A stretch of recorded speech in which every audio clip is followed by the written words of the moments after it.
오늘은 인생의 광풍이 불어올 때라는 제목으로 함께 말씀 나누도록 하겠습니다.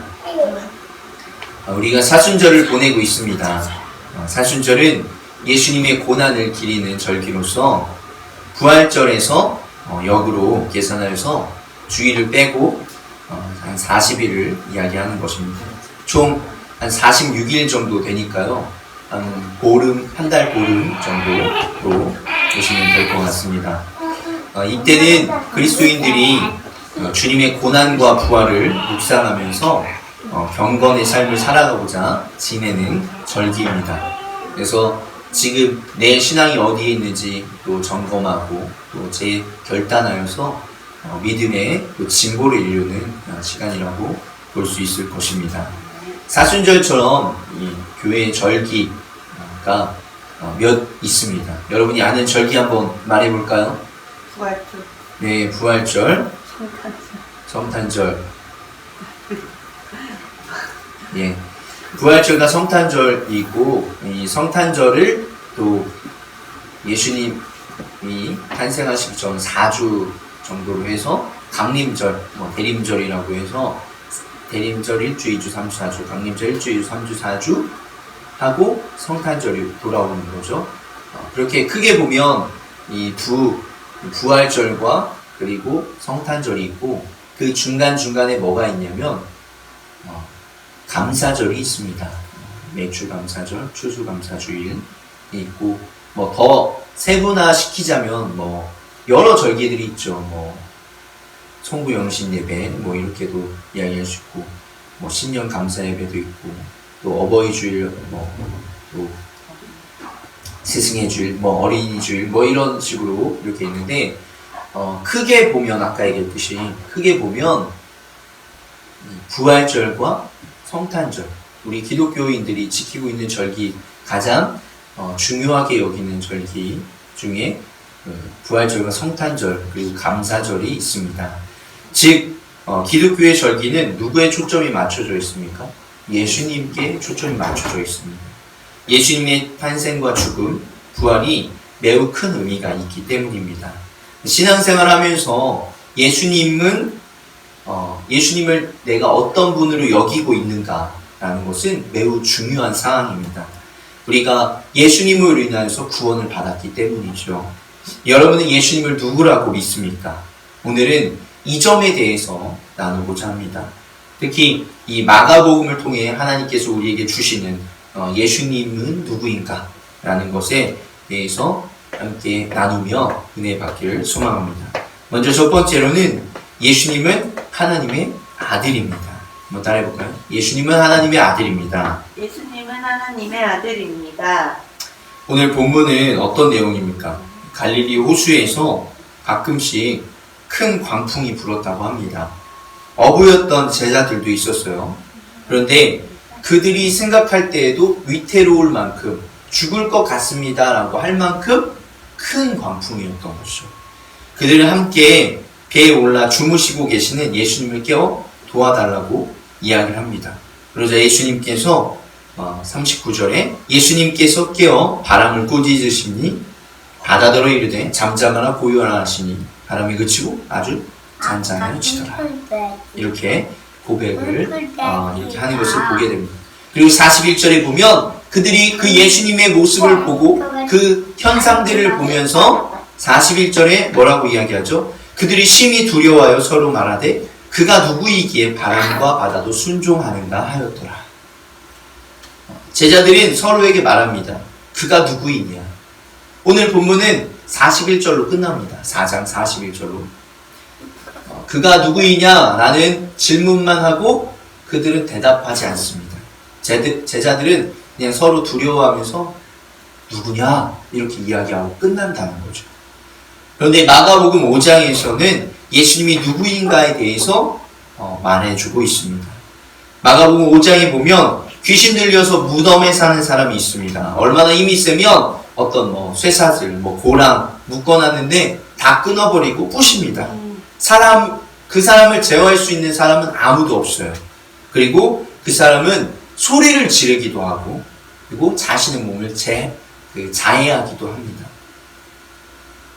그런데 예수님께서 그곳을 가니까 그 사람이 먼저 예수님께 다가옵니다. 그리고 절하면서 말하지요. 7절에 보면 큰 소리로 부르짖어 이르되 지극히 높으신 하나님의 아들 예수여 나와 당신이 무슨 상관이 있나이까. 원하건대 하나님 앞에 맹세하고 나를 괴롭히지 마옵소서 하니. 제자들은 예수님이 누구인지 몰랐어요. 놀라기만 하고 저가 누구냐 이렇게 이야기를 했지만 귀신은 알고 있었어요. 누구라고 했죠? 하나님의 아들이다. 그 앞에 더 붙여서 얘기하자면 지극히 높으신 하나님의 아들이다. 이렇게 고백을 하는 것입니다. 이 귀신은 예수님을 이 영적인 부분을 알고서 하나님의 아들이십니다 라고 고백을 하는 것이에요. 하나님의 아들, 우리가 신앙생활하면서 예수님을 하나님의 아들이라고 고백하는 것이 참 중요할 줄로 믿습니다. 하나님의 아들이 이 땅에 오신 것을 우리가 믿음으로 고백하시는 귀한 분들 되시길 소망합니다. 두 번째로는 예수님은 우리의 구원자이십니다. 한번 따라해볼까요? 예수님은 우리의 구원자입니다. 예수님은 우리의 구원자입니다. 이 구원이라는 말의 뜻이 무엇이죠? 영어로 얘기하면 save us예요. save. 그러니까 살리다라는 의미가 있습니다. 살리다. 구원해 주셨다는 말은 살려 주셨다는 것이에요. 구원해 주셨다는 말은 고통을 해방시켜 주시고 상황을 변화시켜 주셨다라고도 우리가 볼 수 있습니다. 그러니까 두 가지가 있는 거죠. 이 구원의 의미는 영적인 구원의 의미가 있고 육적인 구원의 의미가 있습니다. 영적인 구원의 의미는 우리가 우리의 영혼을 살려주시고 천국을 예비해 놓으신 거죠. 육적인 구원은 우리의 힘들고 어려운 상황들을 변화시키고 회복시키고 구원해 주시고 살려주셨다라고도 말할 수 있는 거죠.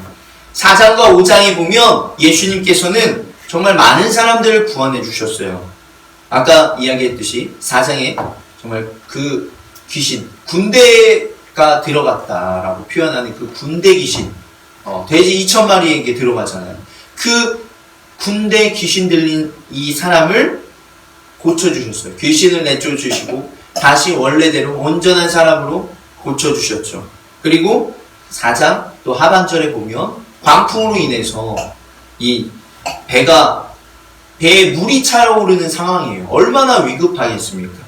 정말 죽을 것 같다라고 생각한 이 제자들에게 예수님은 광풍을 잔잔하게 만들어주시고 또 그들의 두려움, 또 그들의 상황이 뭐죠? 배에서 죽을 것 같은 상황을 구원해 주시고 살려주셨던 거죠. 또한 5장에는 또 두 사람이 나옵니다. 하나는 혈루증 앓는 여인을 고쳐주셨어요. 또 하나는 회장당 야이로의 죽은 딸을 살려주셨죠. 우리는 예수님으로 말미암아 구원을 받는 것입니다. 예수님이 하나님의 아들이요 나의 구원자이심을 믿음으로 고백하면 우리는 천국이라는 선물, 또 구원이라는 선물을 받습니다. 우리의 영을 살려주시고 또 그러기에 우리가 죽음을 두려워할 필요가 없고, 그러나 그것으로 끝나지 않고 이 구원자라는 말은 우리의 인생까지도, 우리가 살아가고 있는 이 삶까지도 살려주신다는 말이에요. 우리의 육적인 부분까지, 눈에 보이는 부분까지 살려주신다는 의미입니다. 예수님은 우리의 모든 부분을 살려주시고 또 모든 부분을 변화시켜 주십니다. 우리가 예수님을 믿고 의지한다면 예수님께서 우리의 구원자가 되어주실 것입니다. 예수님은 하나님의 아들이시며 하나님과 함께 계셔서 이 세상을 창조하셨습니다. 하나님과 동등된 위치로 동등된 능력을 가지고 계십니다. 그러나 우리를 위해서 이 땅에 사람의 몸으로 오셨지요. 하늘의 권세를 포기하시고 이 땅에 오셔서 우리의 죄를 대신해서 화목제물로 십자가에 못 박혀 돌아가셨습니다.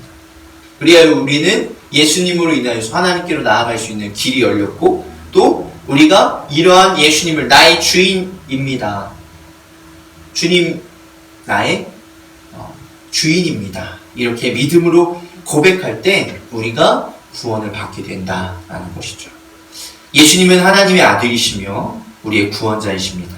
물론 우리의 중보자도 되시고 우리가 본받고 살아가야 할 롤 모델도 되어주십니다. 이러한 고백 가운데 늘 나아가시길 간절히 소망합니다. 우리는 그냥 예배드리는 것이 아니에요. 우리는 헛된 신에게 예배드리는 것이 아니고 존재하지 않는 신에게 예배드리는 것이 아닙니다. 이 세상을 창조하시고 우리를 지으신 하나님과 우리의 구원자가 되신 예수님과 또 우리의 중보자가 되신 성령님을 예비하는 것입니다.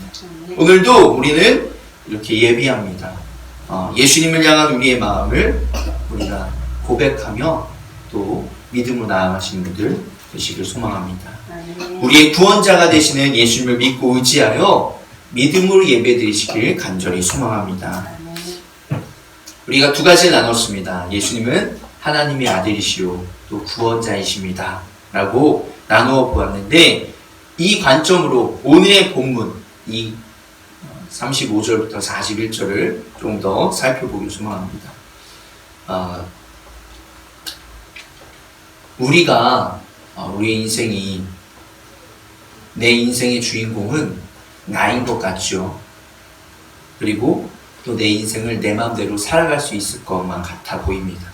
그러나 우리가 정말 예측할 수 없을 때, 정말 너무나 갑자기 우리에게 광풍이 불어온다는 것이에요. 광풍은 우리가 예측하지 못하고 준비되지 않았을 때 늘 불어옵니다. 이럴 때 우리가 할 수 있는 일이 뭐가 있을까요? 이럴 때 우리가 할 수 있는 일이 얼마나 있을까요? 정말 죽음 앞에 이런 힘들고 어려운 순간 가운데 우리가 할 수 있는 일이 얼마나 있고 또 뭐가 있냐라는 것이에요. 그럴 때 예수님은 무엇하고 계셨죠? 배에서 주무시고 계셨어요.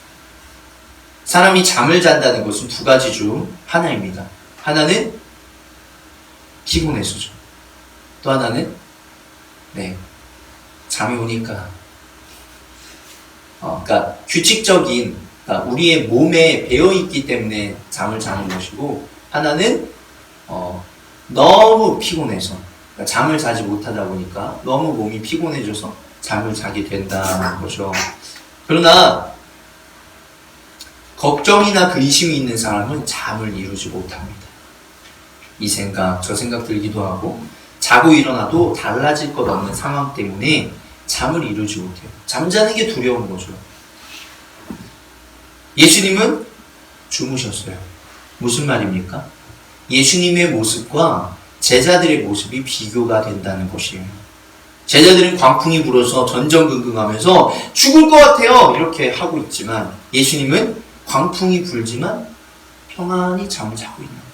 주무시고 계시는 거예요. 우리는 광풍이 불어도 평안히 계시는 예수님을 의지해야 합니다. 예수님을 바라봐야 합니다. 이것이 믿음이에요. 인생의 광풍이 불어도 평안을 주시는 예수님을 의지하고 바라보는 것이 믿음이다라는 것이에요. 이것이 쉽습니까? 말이 쉽지? 쉽냐는 것이. 쉽진 않죠. 그러나 포인트는 무엇이냐? 쉽진 않아요. 그러나 한번 해본 사람은 계속 할 수 있다는 거예요. 한번 예수님께 의지해봤던 사람은 의지할 수 있어요. 우리의 인생의 광풍이 한 번만 불어옵니까? 아니에요. 계속해서 불어와요. 이제 끝나서 괜찮아진 것 같은데 또 다른 광풍은 우리가 예측할 수 없을 때, 또 우리가 준비되지 않았을 때 또 불어온다는 거예요. 그러면 그때 한번 예수님을 믿고 의지했었던 사람은 또 광풍이 불어와도 예수님 믿고 의지할 수 있어요. 여러분, 예수님을 믿고 있습니까? 예수님을 의지하고 바라보고 있습니까? 예수님과 함께하고 있습니까? 예수님이 나와 함께하는데 뭘 두려워하냐?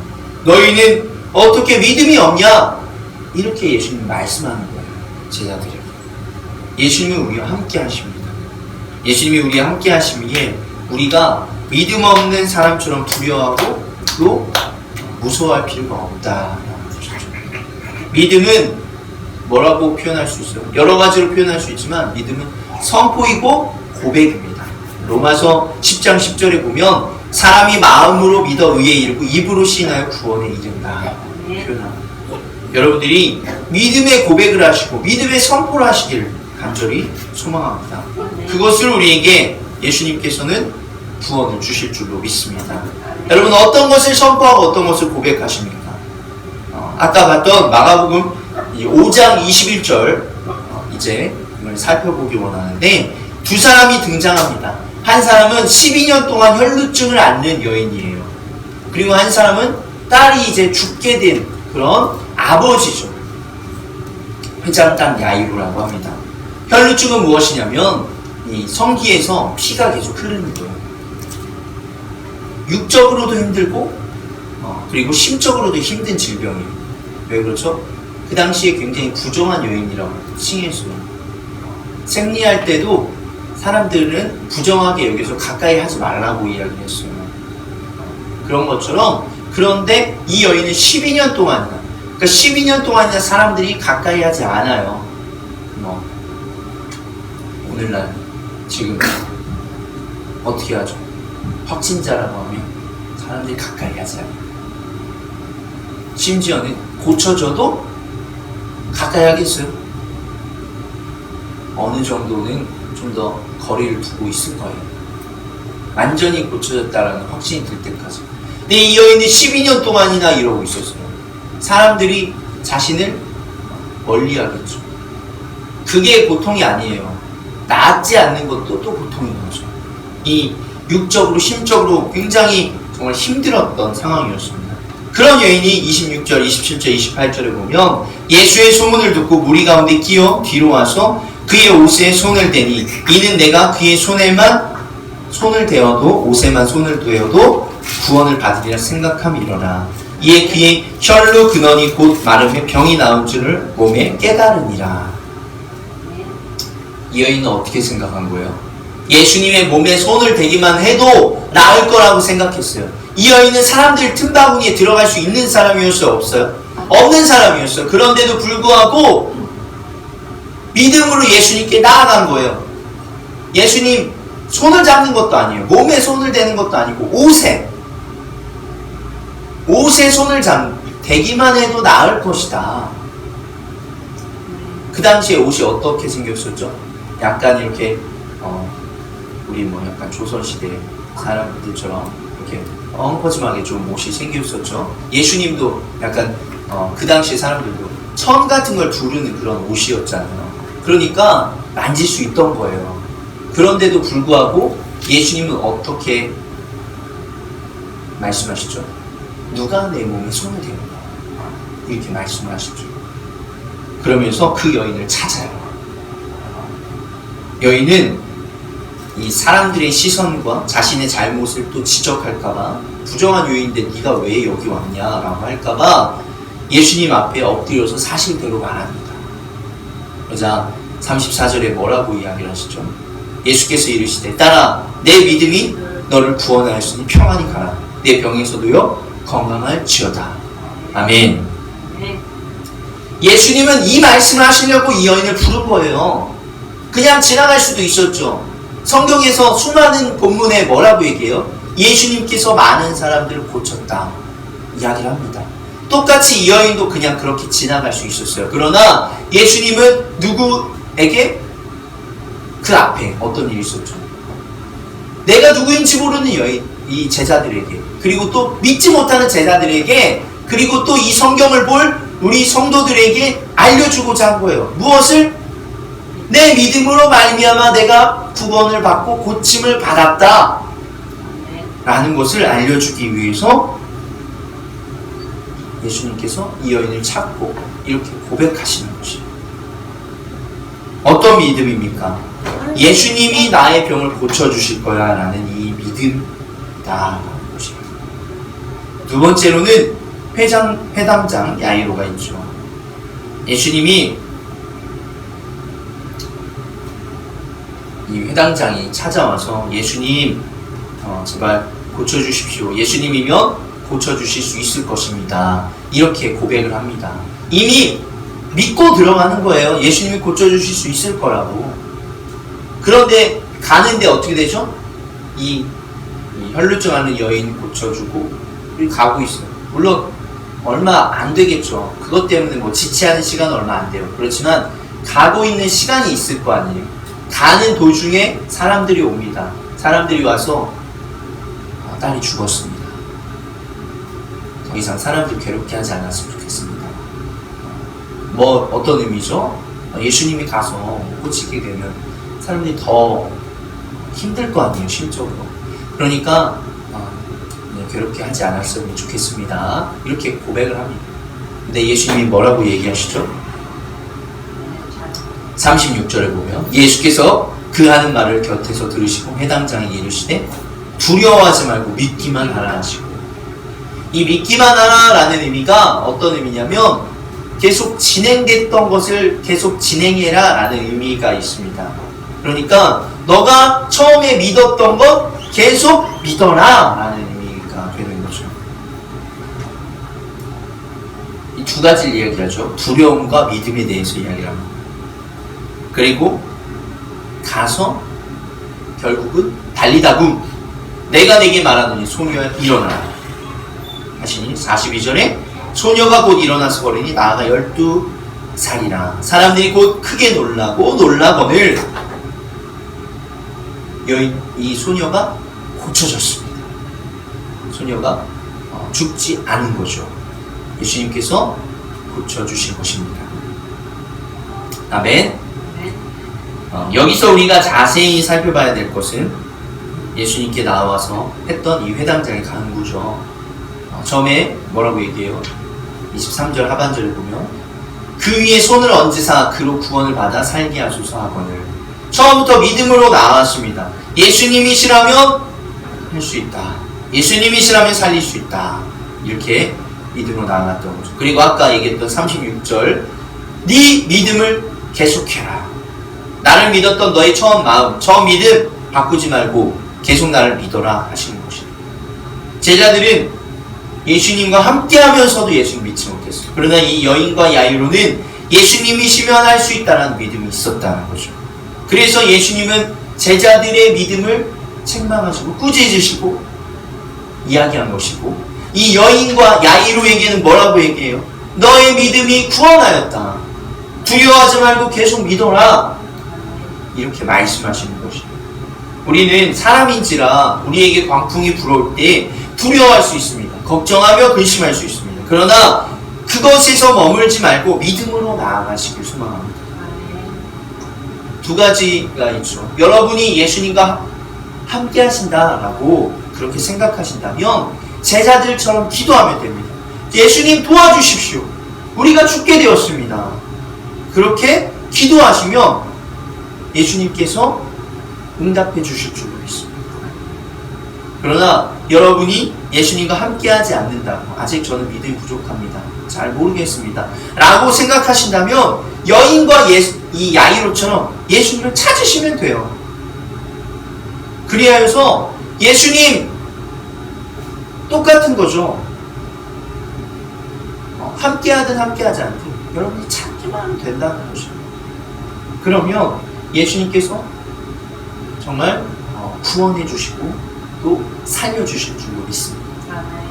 예수님의 그 구원의 손길을 경험하시고 예수님의 제자와 같이 예수님과 함께하는 삶을 살아가시길 소망합니다. 인생은 선택입니다. 그 선택으로 여러분의 삶이 달라질 것입니다. 예수님을 선택하시길 바랍니다. 예수님을 선택하시면 여러분의 삶이 달라질 것입니다. 믿음으로 예수님을 의지하고 바라보고 소망을 품으시길 간절히 바랍니다.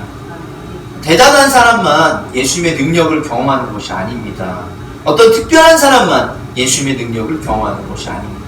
교회를 오래 다닌 사람만 예수님의 능력을 경험하는 것이 아닙니다.